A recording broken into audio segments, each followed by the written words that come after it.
hay una frase que se dice mucho cuando las personas tienen amistades o cuando tienen, la mamá por ahí ve al niño que hay una amistad que no le conviene y se dice una frase que dice: dime con quién andas, dime con quién andas y te diré quién eres. En otras palabras, ¿con quién te alías? ¿Me están escuchando bien o muy fuerte? Bueno, creo que me están escuchando bien. Ok. Bueno, muy bien. En nuestra vida cristiana, ¿con quién andamos? ¿Con quiénes nos comunicamos? ¿Quiénes son nuestros cercanos? La idea del Señor de hacer un pueblo único siempre ha estado en su mente. Unos hijos únicos para un Padre único. Por eso el Padre Celestial es celoso de con quién nos relacionamos, con quienes compartimos, ¿cierto? Con quienes pasamos la mayoría de tiempo, quiénes son nuestros cercanos, nuestros consejeros, nuestros aliados en la vida cristiana, e inclusive el Señor tiene cuidado de quién es nuestro cónyuge. ¿Sabían eso? ¿De quién es nuestro cónyuge? ¿A quién le interesa que su hijo o su hija se case bien? A ver, ¿quiénes son papás de hijos solteros? Que ya están próximos a casar. ¿Les gustaría que sus hijos se casen bien? Claro que sí, claro que sí. Muy bien, entonces, cuando hablamos de un pueblo exclusivo significa que muestra diferencia en todo.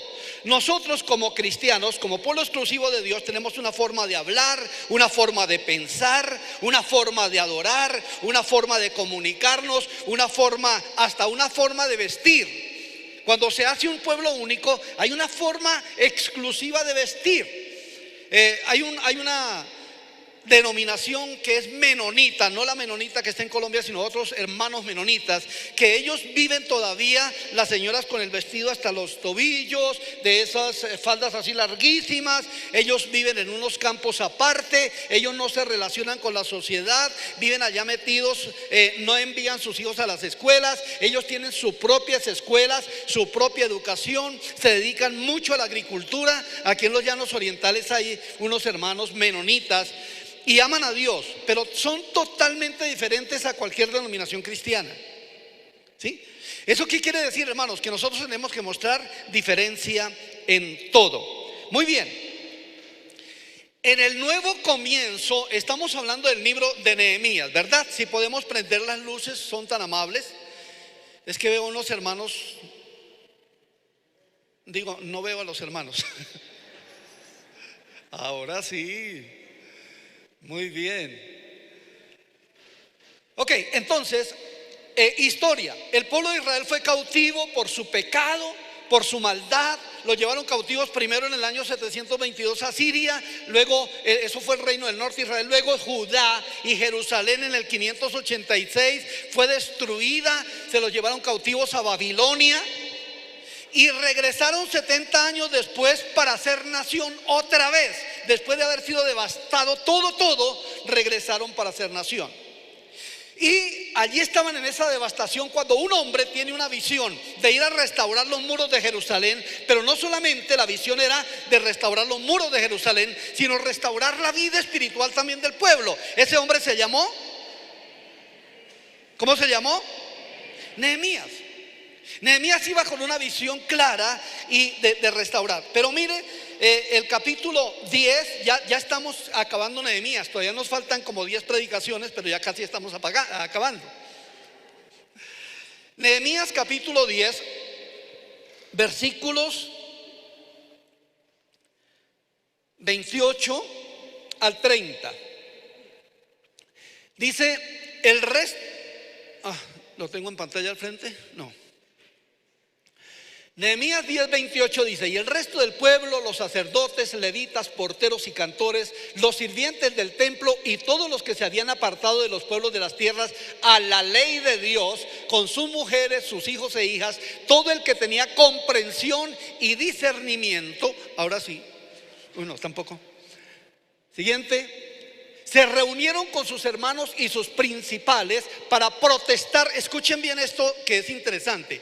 Para protestar y jurar que andarían en la ley de Dios que fue dada por Moisés, siervo de Dios, y que guardarían y cumplirían todos los mandamientos, decretos y estatutos de Jehová nuestro Señor. Y que no daríamos nuestras hijas a los pueblos de la tierra, ni tomaríamos sus hijas para nuestros hijos. Entonces, hermanos, aquí tenemos que la visión de Nehemías era la restauración de los muros, pero también la restauración espiritual. En la restauración de los muros podríamos decir que hay un balance, y el balance es: nos fue muy bien. ¿Cuál fue el balance? Nos fue muy bien. ¿A cuántos les ha ido bien el 2021? ¿A cuántos les ha ido bien el 2021? Entonces digan: gracias, Señor, pero así. A Nehemías le fue bien. Dice la Biblia en el capítulo 6, versículo 15: fue terminado pues el muro el 25 del mes de Elul, que es octubre, en 52 días. Así que el 2 de octubre, dice otra versión, así que el 2 de octubre, a los 52 días después de comenzar la obra, se terminó la muralla. ¿Qué lograron? ¿Qué lograron? Una obra sobrenatural. Nadie, ningún imperio había podido edificar un muro en tan corto tiempo. Y la Biblia nos dice que fue Dios quien les ayudó, porque era el muro de la ciudad de Dios. Era el muro de la ciudad de Dios. Entonces, bonito lograr cosas en la vida, ¿sí o no?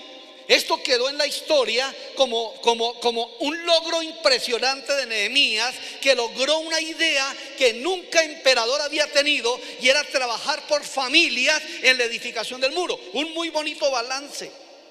Y es bonito lograr cosas en la vida. El pueblo que tenía muchas cosas para contar: testimonio del respaldo del Señor, cómo Dios los respaldó en todo, testimonio de cómo Dios derrotó a sus enemigos, testimonio de suplir todas las necesidades, testimonio de esfuerzo y valentía, testimonio del obrar sobrenatural de Dios. Pero tendrían también que tener testimonio del cambio en sus vidas. Sé que este año tenemos un balance. El Señor nos ha bendecido, nos ha sostenido, nos ha dado la ropa, nos ha dado hasta tapabocas en cantidad. ¿Cuál es el balance de aquí adentro? ¿Cuánto hemos crecido en el Señor este año?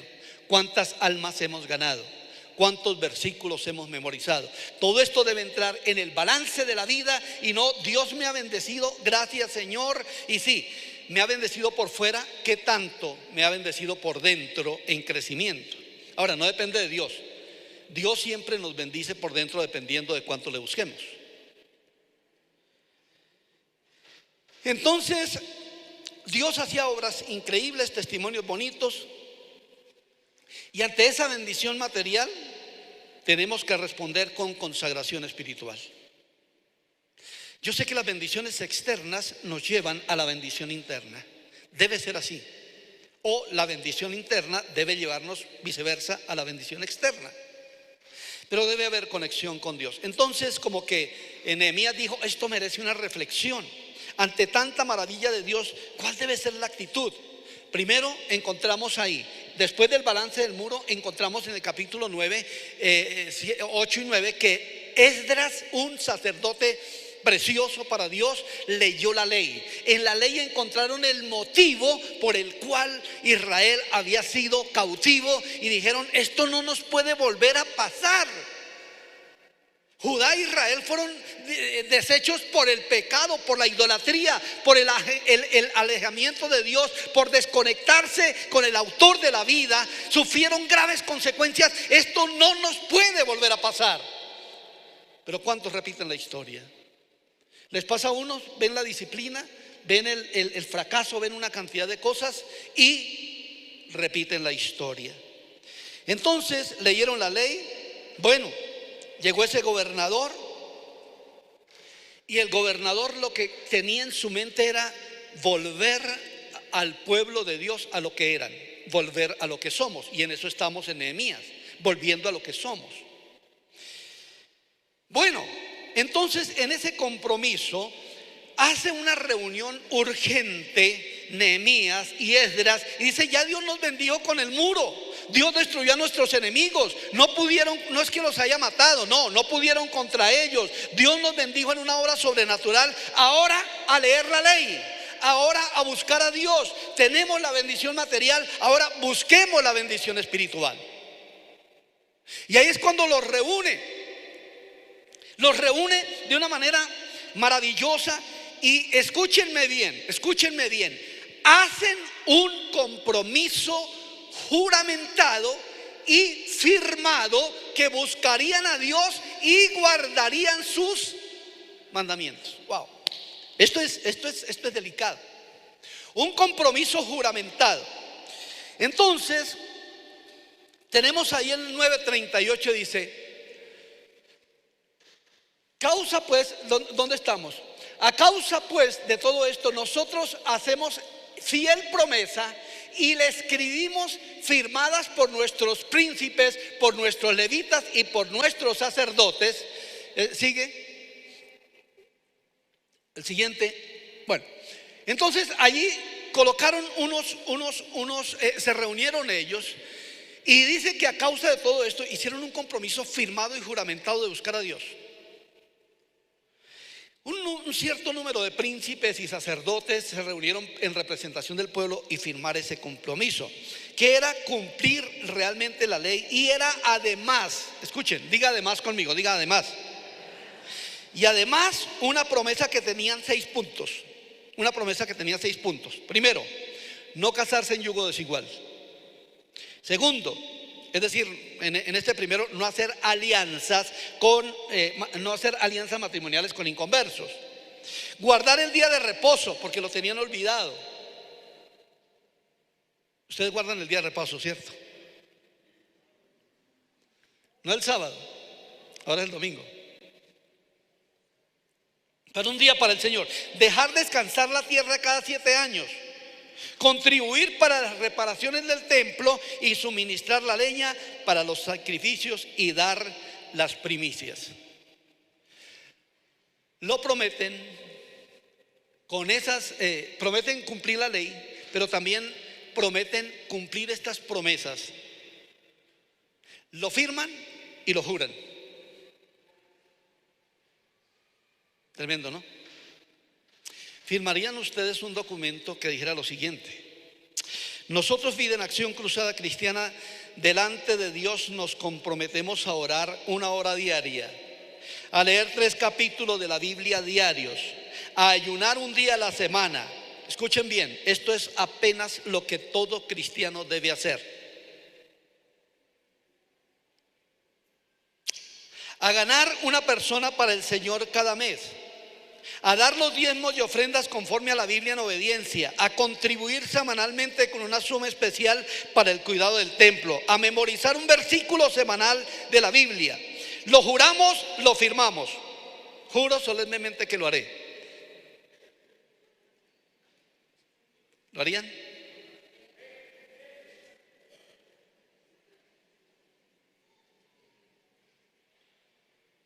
Ellos hicieron un documento, lo firmaron y juraron que andarían en la ley de Dios, que no darían sus hijos y sus hijas a inconversos, que no violarían el día de reposo, que contribuirían con la leña para los sacrificios, que no darían de dejar sus diezmos y ofrendas, que bueno, eran 6 acuerdos. Lo firmaron, lo juraron y no duraron 10 años en volverlo a violar.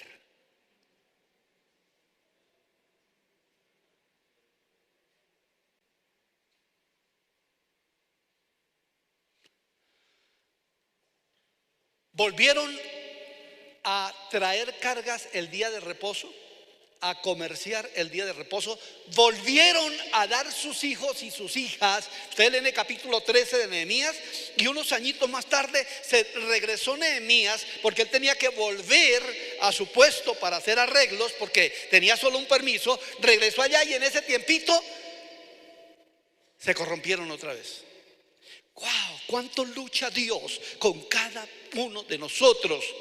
¿Cuántas veces Dios nos llama, nos reprende, hacemos promesas, nos humillamos, lloramos, mojamos el piso con lágrimas y de nuevo estamos en las mismas? En las mismas. Por ahí decía un hermano que luchaba con el trago y le dije, pues cuando vas a pararle a un pastor, es que yo no puedo ver un aguardiente mal parqueado.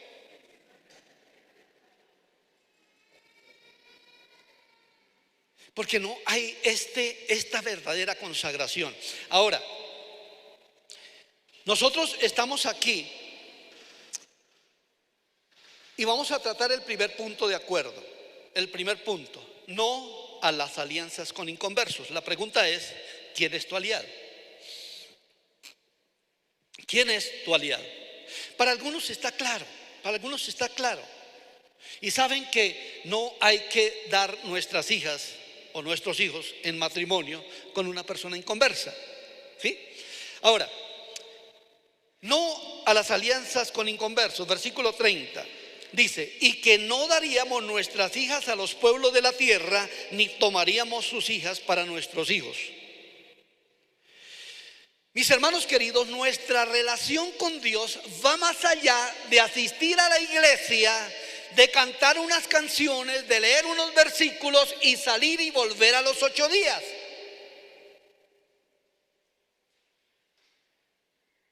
Afecta, mis hermanos, nuestras relaciones, es decir, con quién nos relacionamos. Ahora no es que nos encerremos como algunas sectas dicen, nos encerramos, no tratamos a nadie. Eso de vivir con inconversos, no se puede, no podemos asistir a una reunión social. No estamos hablando de ese extremo. Porque los inconversos necesitan saber que nosotros tenemos a Jesús. Y si nos vamos a desligar de ellos, ¿a quiénes ganamos? Se trata de alianzas, diga conmigo, alianzas. Y nosotros lo tenemos claro, algunos de nosotros. No pueden casarse cristianos con inconversos. ¿Cuántos lo tienen claro?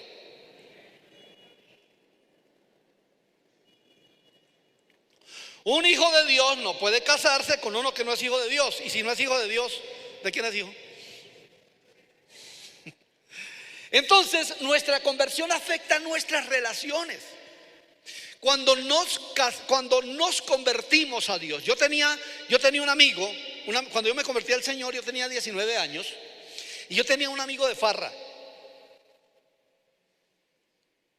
Y bueno, estábamos, era con quien fumábamos, tomábamos, salíamos. Yo no era un borracho empedernido, no, era muy responsable, gracias al Señor, de mis actos. No era un vicioso empedernido, fumaba cigarrillo, pero no era así que me fumaba 2 paquetes diarios.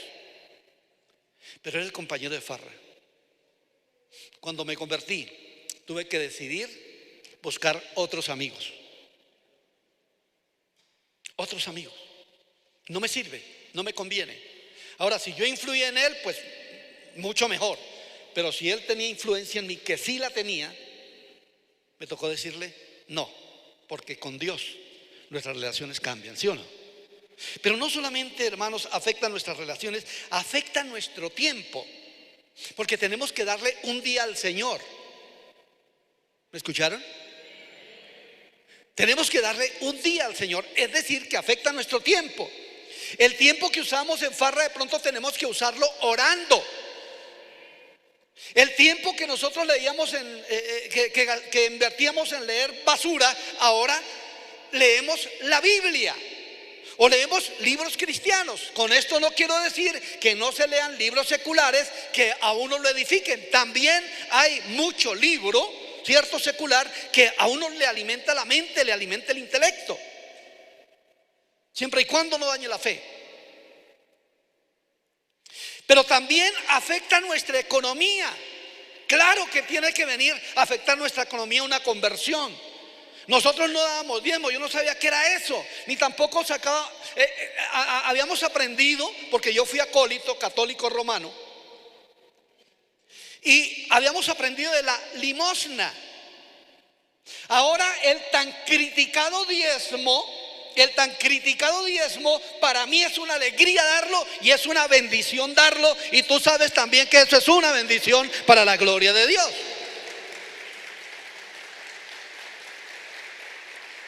Gracias a los diezmos de mis hermanos tenemos esta propiedad. Gracias a los diezmos de mis hermanos hemos podido, y los míos también, porque yo diezmo de la ofrenda que me dan. Y si hay algo extra, alguien me dio alguna ofrenda extra, también de eso diezmo, porque estoy convencido de la bendición del diezmo. Pero hermanos, en esto afecta también la parte sentimental con quien nos relacionamos en matrimonio. ¿Con quién se relacionan nuestros hijos en matrimonio? Sé de la necesidad en los jóvenes y algunos ya adultos de realizarse en el área sentimental y llenar ese vacío. Pero hay un mandato específico, bíblico, papás, jóvenes que están acá. Y es no hacer alianzas en yugo desigual con los incrédulos. Y ya desde el momento de Israel ese mandato se había establecido. Dice en Deuteronomio, el capítulo 7, versículos 1 en adelante: cuando Jehová tu Dios, es decir, cuando Jehová tu Dios te haya introducido en la tierra en la cual entrarás para tomarla, y haya echado delante de ti a muchas naciones, al Eteo, al Gergeseo, al Amorreo, al Cananeo, al Fereceo, al Heveo, al Jebuseo, 7 naciones mayores y más poderosas que tú, y Jehová tu Dios las haya entregado delante de ti y las hayas derrotado, las destruirás del todo. No harás con ellas alianza, ni tendrás de ellas misericordia, y no emparentarás con ellas, no darás tu hija a su hijo, ni tomarás a su hija para tu hijo. Porque, escuchen bien la razón, de qué manera lo pone Dios. Y eso ha sido la constante. Porque desviará a tu hijo de en pos de mí, y servirán a dioses ajenos, y el furor de Jehová se encenderá sobre vosotros y te destruirá pronto. ¡Wow! ¿Qué está diciendo el Señor al pueblo de Israel? No den, y aquí les dice a los papás, porque los papás tenían la potestad de entregar sus hijas. Eso hacían negocio de las familias, de entregar sus hijas o buscar esposa para su hijo. Recuerden que Abraham mandó a buscar esposa para Isaac, pero de la familia de él, de su descendencia, no de su descendencia, de su familia. El motivo que Dios coloca aquí es que el inconverso absorbe la fe del creyente. ¿Lo leen ahí claramente o no? Vamos a mirar otra vez ese versículo. El versículo 3: y no emparentarás con ella, no darás tu hija a su hijo, ni tomarás a su hija para tu hijo, porque desviará a tu hijo de en pos de mí, y servirán a dioses ajenos, y el furor de Jehová se encenderá sobre vosotros y te destruirá pronto. ¡Wow! Lo que tenemos en la Biblia, hermanos, de ejemplos, por ejemplo, perdón la redundancia, Acab y Jezabel. Acab era un israelita, Jezabel era una diabla, era un demonio esa mujer.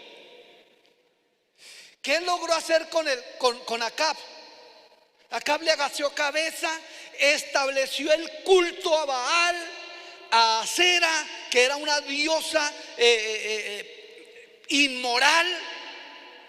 Cuando sus cultos estaban ahí, eran relaciones sexuales, eran orgías. Mis hermanos, a Baal le sacrificaban los niños, y era un diablo, un demonio, un ídolo con unos brazos de bronce, y se los calentaban al rojo vivo. Y cuando estaban al rojo vivo, las personas iban y le colocaban a sus hijos vivos en los brazos de ese Dios. Corrupción total. ¿Qué pasó con Salomón? Se puso a ser don Juan y se casó legalmente con 700 mujeres. Y además de eso no se contentó con las 700 legalmente constituidas según la ley, sino que tenía 300 concubinas, es decir, mujeres esposas de segundo grado. 1000 mujeres. Alguien dijo: el problema no era manejar 1000 mujeres, era manejar 1000 suegras.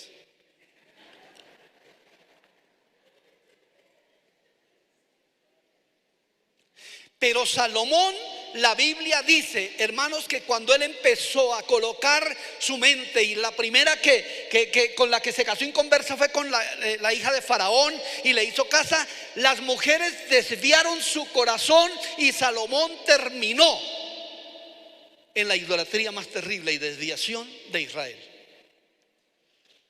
Por eso la advertencia, la alejarán a los hijos de la fe. Y es que, hermanos, en la gran mayoría de casos el inconverso absorbe la fe del cristiano y lo saca del camino. Por eso, jóvenes, digan no a los inconversos. Digan, papás, digan no a los inconversos. Algunos papás dicen: ay, pero si se aman, si se gustan, si les va bien. No, no es si se aman, si les gusta, si les va bien. Es si obedecen el mandato de Dios o no. Simplemente eso. Muy bien. Israel no obedeció ese mandato y pagaron el precio de su desobediencia. Entonces Dios advierte claramente, otra vez, que la fe del inconverso absorbe la fe del creyente y lo aleja de Dios. En los tiempos de Nehemías, la promesa, ¿quiénes la hacen? Los padres, porque los padres entregaban, ya expliqué, sus hijas en matrimonio o buscaban esposa para sus hijos. En 2 de Corintios capítulo 6, 2 de Corintios 6, 14, ustedes ya conocen este pasaje. Dice: no os unáis en yugo desigual con los incrédulos, porque ¿qué compañerismo tiene la justicia con la injusticia? ¿Y qué comunión la luz con las tinieblas? Ojo lo que está diciendo. Quiere decir que cuando un cristiano se casa con un inconverso, el justo se está casando con un injusto, y el que tiene la luz se está casando con uno que está en tinieblas o con una que está en tinieblas. Bueno, pero va más allá. Versículo 15: ¿y qué concordia? Es decir, ¿en qué concuerdan Cristo con Belial? Belial es Satanás. ¿Sí lo han leído o no lo han leído? ¿Lo han analizado o no lo han analizado?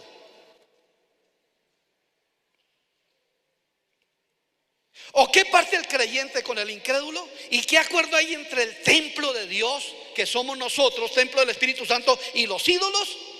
Porque vosotros sois el templo del Dios viviente, como Dios dijo: habitaré y andaré entre ellos y seré su Dios y ellos serán mi pueblo, por lo cual salid en medio de ellos y apartaos, dice el Señor, y no tocáis lo inmundo. Wow, esto es muy fuerte, hermanos.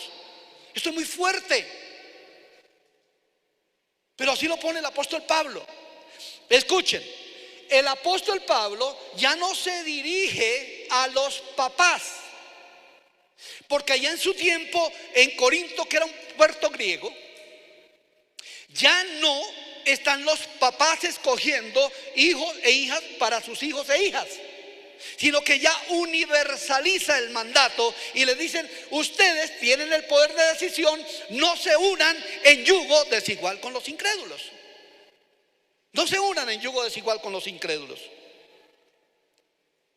Dice: por lo cual salid en medio de ellos y apartados, dice el Señor, y no toquéis lo inmundo, y yo os recibiré y seré para vosotros por padre, y vosotros me seréis por hijos e hijas, dice el Señor Todopoderoso. En otras palabras está diciendo Dios: si ustedes quieren ser mis verdaderos hijos e hijas, no hagan alianzas con inconversos.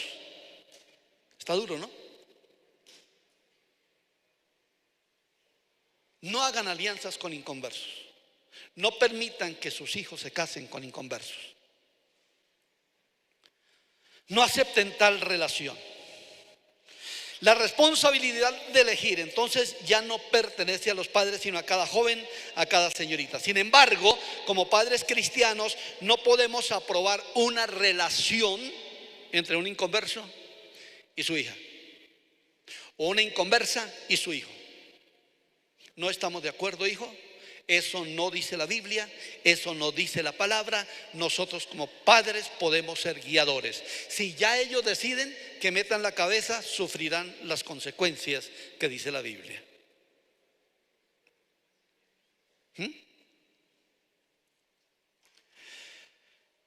Una de las cosas que nosotros hicimos como papás fue orar al Señor desde que nuestros hijos tenían 2, 3, 4 añitos, 12 añitos. Siempre estuvimos orando por el cónyuge de nuestros hijos. Y Dios nos bendijo.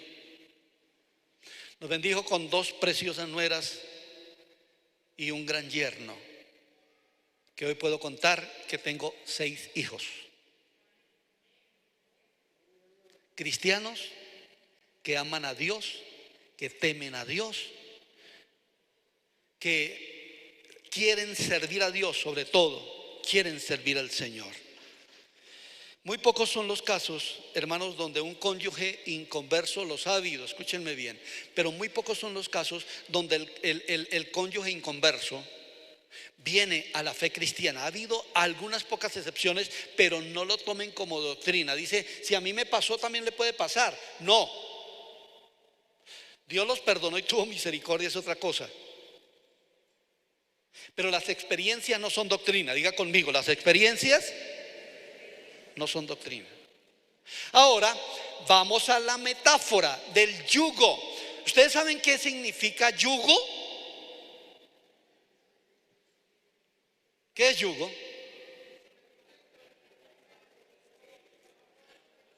Es un pedazo de madera que une 2 bueyes. Vamos al yugo. Los que no conocen un yugo, esto es un yugo. Ahora, este es solamente un pedacito de madera, ¿cierto? Pero hay otros yugos que los labran de otra manera. Esto es un yugo.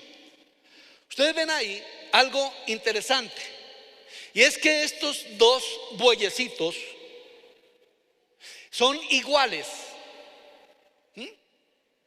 y son afines. Son 2 bueyes iguales y afines. Por lo tanto, hacen la misma fuerza. Se dice que cuando hay yugo, para entrenar el buey al novillo, tiene que ser de la misma altura, porque si no, sería yugo desigual.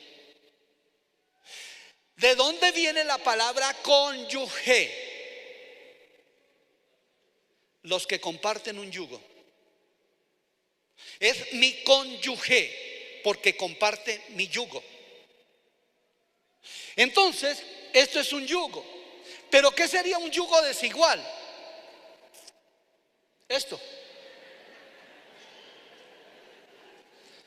No sé cuál sea la burra o cuál es el burro. Pero hermanos, es como si nosotros enyugáramos un burrito con un buey. Eso es el ejemplo más claro de yugo desigual. Nunca, nunca este yugo va a funcionar en hacer una tarea. Entonces, ¿qué es lo ideal? El siguiente yugo. Esto es lo ideal. Miren, hermano, este es un yugo para el arado, para alar cargas. También el yugo se usa para el trapiche, cuando los bueyes eran enyugados para moler la caña e iban a través de algo dando vueltas y vueltas a través de algo que se llama el paseo. Y una viga grandísima y un botalón. Bueno, esto es jerga campesina que ustedes algunos no conocen. Y entonces los bueyes los enyugan a ese botalón y dan vueltas y hace girar el trapiche, y la caña, el guarapo de la caña sale para después hacer la panela o la miel. Esto es un yugo igual. Hasta son del mismo color. Eso no quiere decir que sea racismo o que yo sea racista. No, El yugo igual, esto va a ser la tarea preciosa, van a andar por ese camino, van a andar en acuerdo. Y por eso la Biblia nos habla, mis hermanos, de no os unáis en yugo desigual con los incrédulos. Es un yugo desigual. Entonces, un equipo en yugo desigual, también a veces dicen que es un toro más fuerte y uno más débil. No van a realizar la tarea. Por eso, hogares que no comparten la misma fe no van a cumplir la tarea de edificar una familia para el reino de Dios. Por eso al principio dije que Dios es celoso inclusive de con quién nos relacionamos o con quién nos vamos a casar. Si nuestros hijos tienen compañías donde hay muchachos que meten droga, nosotros reaccionamos, ¿sí o no? Esa compañía no le conviene. Por eso Dios, hermanos queridos, Dios sabe qué le conviene a un cristiano, a una cristiana. Es otro cristiano u otra cristiana. Se dice que estaba un muchacho orando y le gustaba una muchacha en la iglesia. Y se fue a orar al Señor y le dice: Señor, guíame, Padre, ¿esta nos conviene a ti y a mí? Porque cuando le da dolores de cabeza al esposo, también se los da al padre. ¿Nos conviene a ti y a mí? ¿Cuántos tienen niños pequeños? Levanten la mano los que tienen niños pequeños. Desde ahora, oren por los cónyuges cristianos de sus hijos. Claro, tenemos que tener la otra tarea: hacer que ellos permanezcan en la fe. Hacer que ellos permanezcan en la fe, para que tengamos bendición. Bien, entonces el mandamiento implica que existe una gran diferencia entre el creyente y el incrédulo. Miren qué incompatibilidades se podrían dar. Primero, una unión entre un inconverso y un convertido es la forma de adorar. ¿Cómo adoran? ¿Hay un devocional en la casa? No se puede, porque hay formas de adorar. La parte económica, el mandato de dar los diezmos. El inconverso no va a estar de acuerdo. Hay muy pocas excepciones, pero no va a estar de acuerdo. La crianza de los hijos, ¿qué clase de bautismo?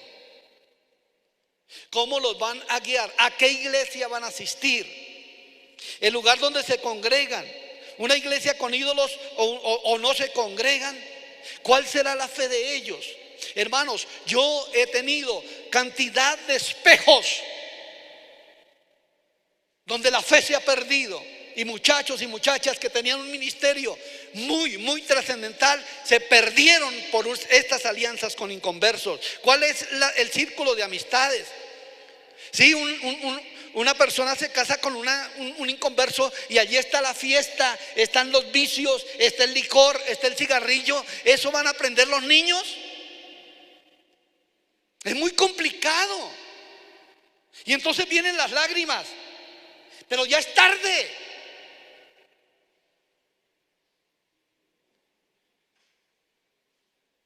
Y hermanos queridos, quiero decirles esto: aunque un inconverso o inconversa esté lleno de cualidades morales y físicas, necesita convertirse al Señor, porque aún así están lejos de Dios. Ay, pero es tan lindo. Ay, es tan linda. Ay, es que lo amo, es que la amo. No, yo no puedo verme sin él, yo no puedo verme sin ella. Mis hermanos, en los 44 años que tengo 43 años que tengo de ministerio, a ninguno he enterrado aquí que se haya muerto de amor. Ninguno se murió de amor. Por lo tanto, pueden controlar sus sentimientos y sus pasiones y llevar esto al Señor y pedir que sea la persona correcta. Algunos dicen: no, pero si es que en la iglesia no hay. Tocaría hacer la oración que Dios hizo, que Eliseo hizo por su siervo Giezi: ábrele los ojos para que vea.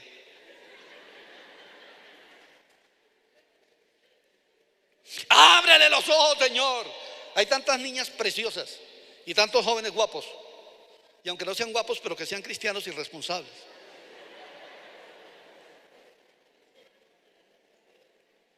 Pero que ahí están, ahí están. Solamente es abrir los ojitos. Amén. No sigan buscando, hermanos,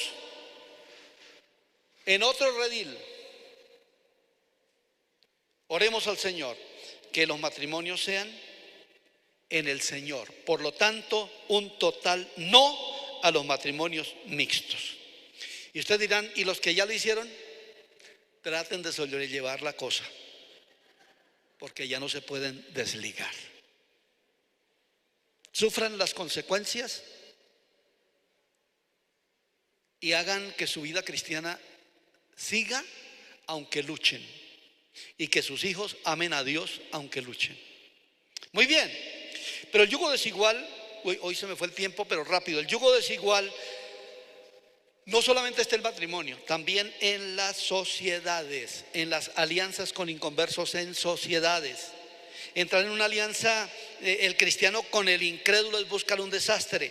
También esto aplica a las relaciones comerciales. Tienen cosmovisiones, hermanos, y morales opuestas, y las decisiones empresariales que deben hacerse todos los días reflejan la una o la otra fe. Entonces hay un asunto de principios en la rentabilidad. ¿Qué es los principios en la rentabilidad? Que mi economía es para la gloria de Dios, ¿sí o no? Yo diezmo de lo que es la sociedad o el negocio. Yo doy ofrendas, o la persona que está involucrada en su negocio da ofrendas para la gloria de Dios. Cuando hay una alianza, y yugo significa que se comprometieron a estar unidos y que no se pueden soltar. ¿Ustedes vieron los toros, los bueyes? No se pueden soltar. Eso es yugo. No se pueden soltar. Por eso el matrimonio es indisoluble.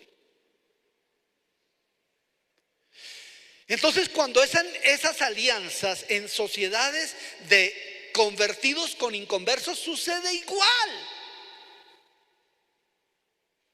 Uno quiere predicarle a los empleados y el otro dice no. Uno quiere dar los diezmos y el otro no. Uno quiere ayudar al pobre y el otro no. No quiere decir que inconversos no ayuden al pobre. También hay inconversos que ayudan al pobre.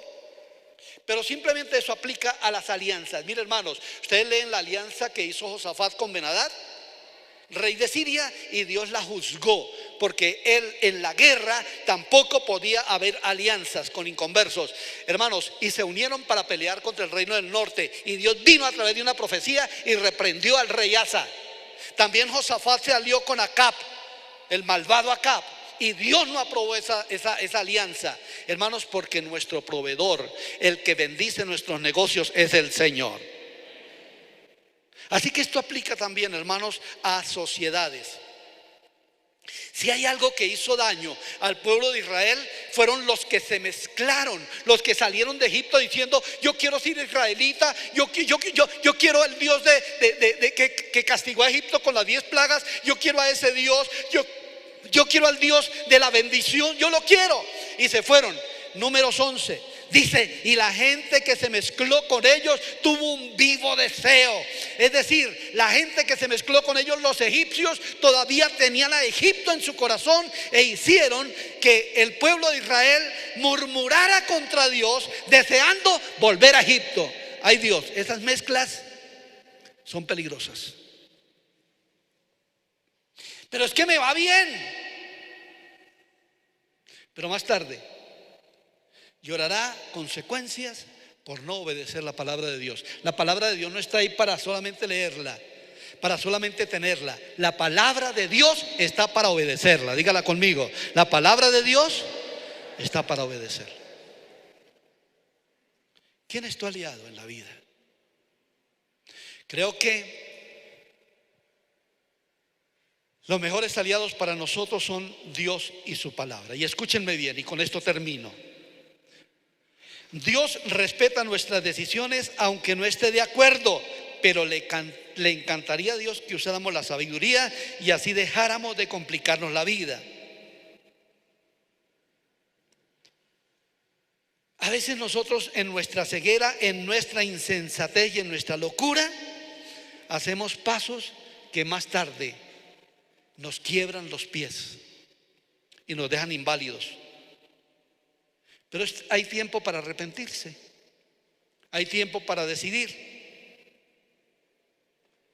Una vez una muchacha que tenía uno que se les mezcló ahí en la casa y tenía un novio, y el papá oraba a Dios, dice: este hombre no comulga mi espíritu con él. Decía que era convertido, pero se convirtió a ella, no a Dios. Y hay algunos que vienen a la iglesia un tiempito mientras la conquistan. Y dice: yo oré a Dios y yo dije: ¿a qué hora se me metió el diablo a la casa?, decía este predicador. Y cuando me di cuenta que era un hombre que no temía al Señor con todo el corazón, le dije a mi hija: por favor, hija, esa relación no es de Dios, no te conviene. Ahora, para decir eso, papás, tenemos que tener muy clara la voz de Dios. Y ella le obedeció y lloraba, orando, diciéndole: Señor, ayúdame a olvidar, ayúdame, Señor. Y el papá un día, mientras ella lloraba, se le acercó, se arrodilló, colocó sus manos sobre su cabeza y le dijo: hija, prefiero tus lágrimas de obediencia a tus lágrimas de desobediencia. Que Dios nos ayude y podamos cumplir la palabra. No tenemos que hoy firmar un documento, no tenemos que juramentarnos, porque esos juramentos son peligrosos. Pero sí podemos decidir de corazón, decir: Señor, a ti me rindo. Rindo mi familia, rindo mis finanzas, rindo mi vida, me rindo a ti. De pies, por favor.